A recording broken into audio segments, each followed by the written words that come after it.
Mana dzīve daudziem cilvēkiem, es domāju, ka no ārpuses liktos, ka ļoti viegla, viss ir skaisti. Nauda ir, viss ir, bet tā padomā, tas ir ļoti grūts darbs, ko mēs šeit darām.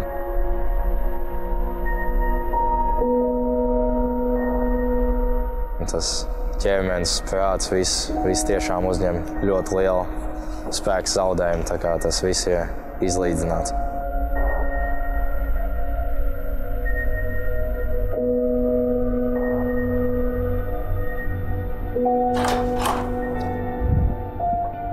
Tātad šobrīd mēs esam manā vismīļotajā vietā, tā ir ģērbtuve, kur pirms spēlēm visas emocijas pēc spēlēm tiek atstātas. Tā kā šī ir tiešām viena no vissvarīgākajām vietām komandai, un es domāju, ka šī ir viena no vislabākajām ģērbtuvēm NHL. Katrai komandai ir, ka uz ģērbtuvē uz logo nedrīkst kārt, bet parasti tas ir visām komandām ir paklāji, tā kā šeit īstenībā ir diezgan grūti uzkāpt, ja vienīgi tu gribi ielūst iekšā, jo tas ir stikla logo.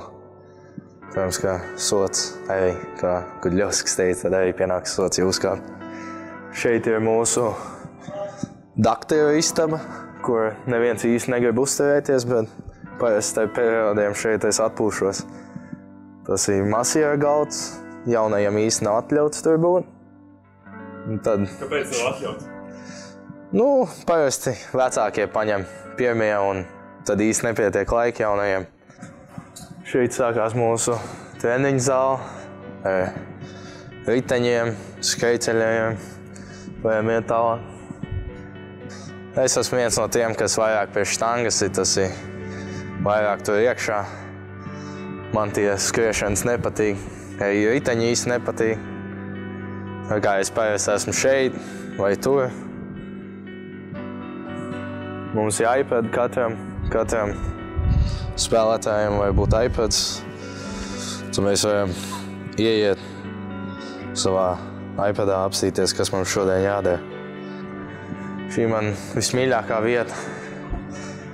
Šeit var uz mājām paņemt, lai uz veikalu nav jātērē nauda. Paņemt, cik grib dzēriens, ja jūs gribat, varat paņemt kaut ko. Mēs nododam viens pēc otra labākajiem spēlētājiem šo zobenu kā cīnītājiem, un es aizmirsu, pēc kuras spēles es biju, bet vienreiz dabūju. Tas, man liekas, īsts samurai zobens. Nav uzasināts, nebaidās. Tā ir šī viena no spēlētāju mīļākajām vietām. Mums šeit ir augstā vanna, tur ir karstā vanna, tā kā vai abus. Es, protams, tikai karstajai, augstums man nepatīk. Šī ir infrasarkanā sauna. Tas ir, laikam, nākamās paudzes sauna, kur vairāk tā kā mikroviļņu krāsnīti uzcepies. Šeit mums ir gan brokastis, gan pusdienas, arī vakariņas pēc spēlēm vienmēr. Šeit mēs parasti pusdienojam. Šodien mums iedeva tādas savādākas pusdienas, kur atpūsties. Tas parasti, kur es pirms spēlēm kafiju iedzeru, paskatos televizoru. Tā kā ļoti labi atpūtas vieta. Šīs ir kalorijas, tas ir kalorijas, kas man dienā jāuzņem, ja netrenējās. Ja es nodedzinu 1000 kalorijas, tad sanāk man jāapēd 3700 kalorijas. Šeit ir parasti pirms treniņiem. Es šeit esmu atnākot ātrāk, mēs varam piesēst. Nav ieslēgts, tad katram spēlētājiem var atrast, ko vajag. Piemēram, es gribu apstīties savas maiņas. Man parādīsies visas savas maiņas video.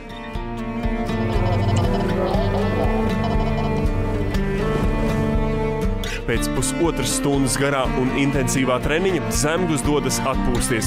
Brauciens no halles līdz dzīvoklim prasa 7 minūtes. Visai ģimenei vienmēr bijuši BMW, tā kā iepatikās X5M, nezinu, kad biju bērns. vienmēr gribējās M-sēriju, un te ziemās tā grūti visām sezonām, lai būtu normāla mašīna vai džipa, tā kā tas bija viss optimālākais, ko var dabūt.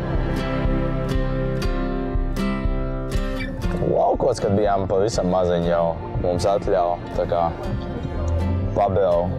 Un es domāju, no tā arī pats iesākās.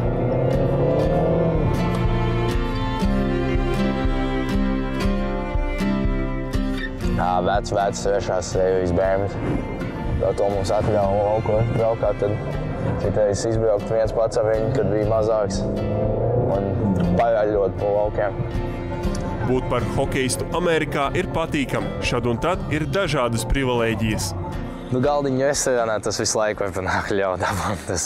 Tas ir viegls. Es to vispār, jebkurā pilsētā, ja tu pasaki, ka tu esi NHL spēlētājs, to rezervāciju vienmēr dabūs. Bet lielākais, kas es esmu bijis, tas ir vairākas reizes, tas no mentiem atpircies. Neatpircies, bet vienkārši palaists. Vienreiz nulli iedeva.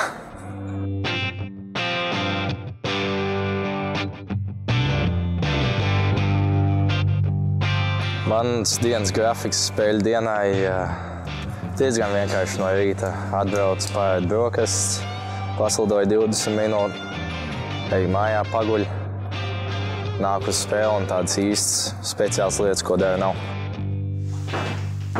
Man rituāli tā īsti nav. Tas tiešām, kā es teiktu, ja es eju dienu pēc dienas, dzīvoju dienu pēc dienas, ja vienā spēlē golu iemet, es padomātu, ko tādā dienā darīju. Tu mēģinātu to pašu izdarīt, bet tā īsti baigi piedomāts nepiedomāju. 3,5 stundas līdz spēlei, un Girgensons ir jau ceļā. 20 gadus jaunajam hokejistam šī ir otrā sezona pasaules varenākajā hokeja līgā. Buffalo pilsēta pamazām piepildās ar cilvēkiem, kas mēro ceļu uz ledus arēnu. 3 kluba varenie – Franču savienība, Žilbērs Pero, Renē Robērs un Riks Mārtins – spēlētāji, kuri ir uzņemti kluba slavas zālē.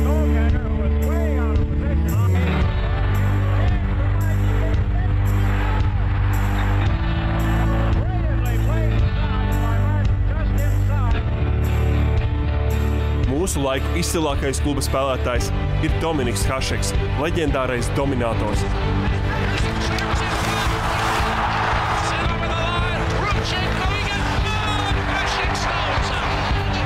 Viņš bija kluba vilcējspēks 9 sezonas. Šogad viņu uzņēma hokeja slavas zālē. Arī Girgensona vārds jau ir iemūrēts kluba pamatos.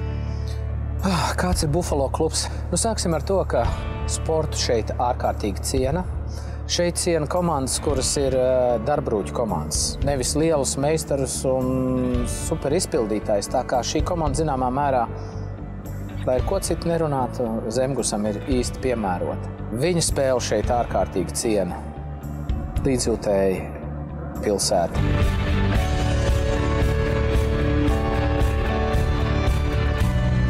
Viņa ārkārtīgi novērtē, jo viņš ir šis te darbrūķis, augsta līmeņa melnā darba darītājs, kas to dara ar, gandrīz var teikt, ar baltiem cimtiem melno darbu dara. Tik augstvērtīgi un filigrāni tas tiek darīts, ja to var teikt. Un cilvēkiem tas patīk. Es domāju, ka mūsu līdzjūtēji vairāk baudu gūst no komandas spēles un no tās pašatdevas nekā tīri no kaut kādiem meistarstiķiem. Protams, ka viņi to vēlas redzēt, bet cilvēks jau tiecas pēc tā, kas viņam ir saprotams un tuvs. Šī ir darbarūķa pilsēta.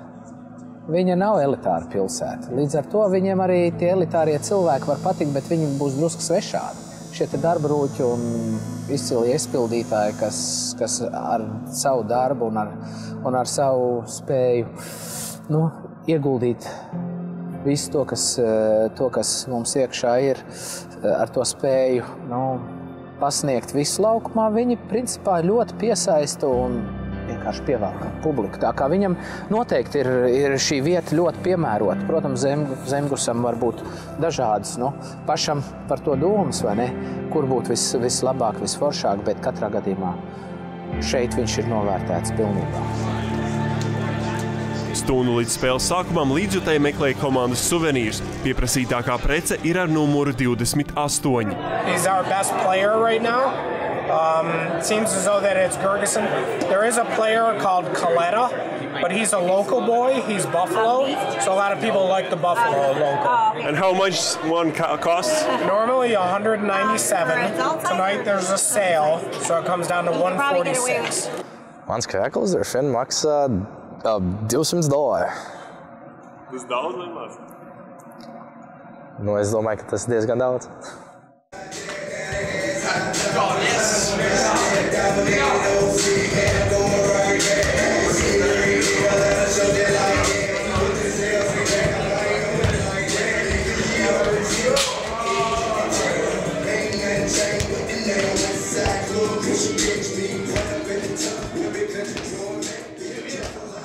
Es tā īsti nepievēršu uzmanību daudzām lietām pirms spēles. Tas ir, es eju, kā viss notiek. Ja vajag noiet kaut ko pietītis, pietinu, nepārtinu vienmēr. Mūzika parasti patīk paklausīties kādu repu, bet tā īsti man nekāda īpaša nav. Es tāds bišķi savādāks kā citi.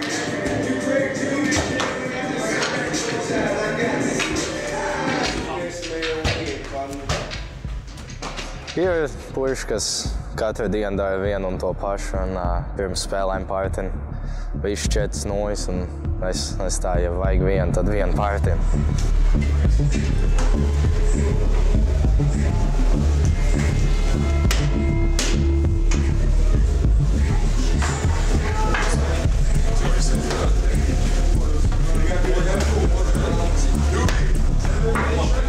Nākotnes ledus tiešām tas ir jau pierasta lieta. Cilvēki var domāt, ka tā ir parasta spēle un nav uztraukuma, bet lai tiešām labi spēlētu, tev ir vajadzīga mazliet tā kā nervozitātei un tādai lietai, bet jo tu tuvāk pienāc pie ledus, jo mazāk viņi kļūst.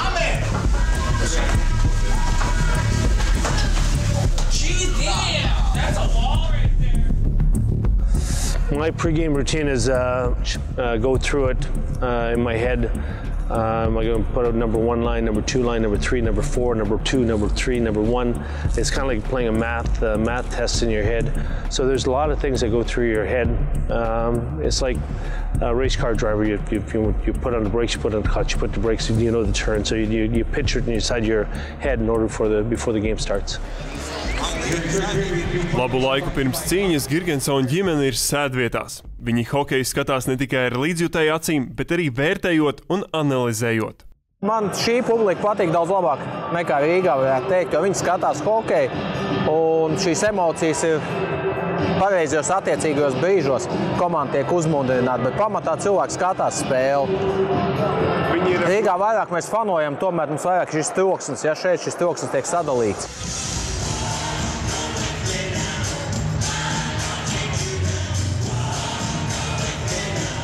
Fani parasti īstenībā mani motivē arī Twitterī visur, kad raksta, tad es to uzsveru vairāk kā motivāciju, kaut vai ja kāds kaut ko slikti pasaka, tas ir tiešām man motivācijas līmenis, kas man palīdz.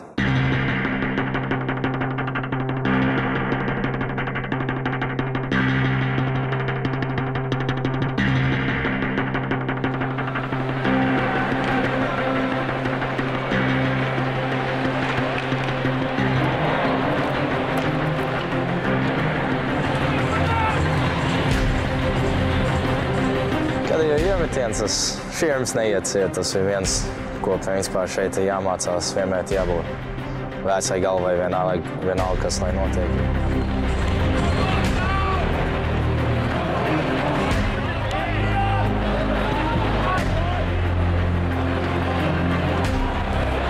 NHL hokejs ir ātrs, spēcīgs, tas no cilvēka ķermeņa paņem ļoti daudz enerģijas. Tas ir tev pēc spēlēm, pirms spēlēm ir vairāk mentāli jāsagatavojas, jāzina, ka tos ķermenis saņems daudz gan sitienu, gan enerģijas zaudējumu. Kad spēle iet un viss notiek, tad soliņš vienmēr ir dzīvs. Visi runā bļauj, viens par otru palīdz. Un tiešām ir kustība, bet atkal, kad ir zaudējumi, tad kaut vai spēles vidū, tas ir viena lieta, kas mums tagad ir jāpiestrādā, lai lai vienmēr tas emociju līmenis būtu pa vidām, nevis pa zemu vai pa augstu. Ja man būtu ideāla komanda, tas ir tiešām gribās komandas biedrs, kas katrs spēlē atdod visu, dara mazās lietas, kas padara visu vieglāku, jo parasti, ja paskatās uz LA Kings, tas viss, ko viņi dara, tas viņi neatdod pretiniekiem rips uz zilām līnijām, paveic savus spēku paņēmienus, un tas beigās arī vinnē spēles. Šī Buffalo komanda ir vēl, es domāju, mācību līmenī. Mēs esam savākt jaunu spēlētāju, nezinot viens otru, un es domāju, ka mēs esam daudzreiz labāka komanda nekā rezultāti šoreiz rāda, jo tas mēs vienkārši mācāmies personas, kādi mēs viens otrs esam. Protams, ka 19, 20 gados pirmās sezonās tu gribi vinnēt un kaut ko vairāk sasniegt, bet tā ir ļoti laba tā kā mācība priekšdienām, kas ir jādara, lai būtu labāks, un tas, lai man principā palīdzētu būt līderim vēlākās dienās. Nākotnes Buffalo tiek veidots ap latvieti. Viņš ir kluba vērtība jau šodien. Girgensonam ir līdera spējas, kuras meklē jebkurš klubs. No question at all. It's happening right here in Buffalo. And to be careful and give a young man too much too soon, but you don't see that in Girgensson. You don't see his head getting big. That's what he is. He's a normal guy, but he has special qualities as a player. Raksturu īpašībā, kas man palīdzējis nonākt, es domāju, tiešām strādīgums, izmantot iespējas, kas man ir dotas, un nekad nepadoties. Viens no mērķiem, kas ir bijis, tas ir tiešām pierādīt cilvēkiem, kas mani kritizējuši, kas domājuši, ka es nevaru tiem arī pierādīt, ka es varu. Tas arī, man liekas, ir viens no vislielākajiem motivācijas mērķiem. Arī šobrīd, ja tu nospēlē slikti un kāds kaut ko slikti pasaka, tas ir dod 10 reizes lielāks spēku nekā kāds vēl pateikt, ka tu labi nospēlē. Pēc spēles es jūtos diezgan normāli, pēc spēles adrenalīns ir ļoti augsts, visi sasitumi, visa enerģijas zudumi, tos tā īsti vēl nejūt. Tas ir, kad tu nākamajā dienā piecelies, tad tu sāc just visas sīkās lietas. Ir bijušas spēles, kad no rīta piecelies un tiešām nevar piecelties. Tiešām gribu pazvanīt uz halu un pateikt, ka slims esi vai kas, bet tāds ir mūsu darbs un tu savācies un nāc un atkal to dari.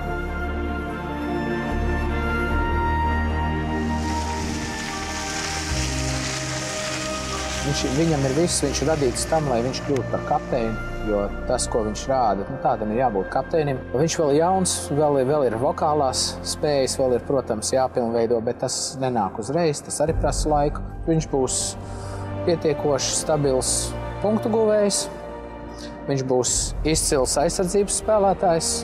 Nebrīnītos, ka kādreiz viņš ar to, ka viņš ir gūs pietiekoši daudz punktus un tā kā viņš spēlē aizsardzībā un strādā abos laukumu galos, ka viņš savā laikā noteikti varētu vinnēt Selkas balvu. Tas ir vislabākam uzbrucējam, kurš spēlē aizsardzībā. Noteikti būs arī laižu spēles.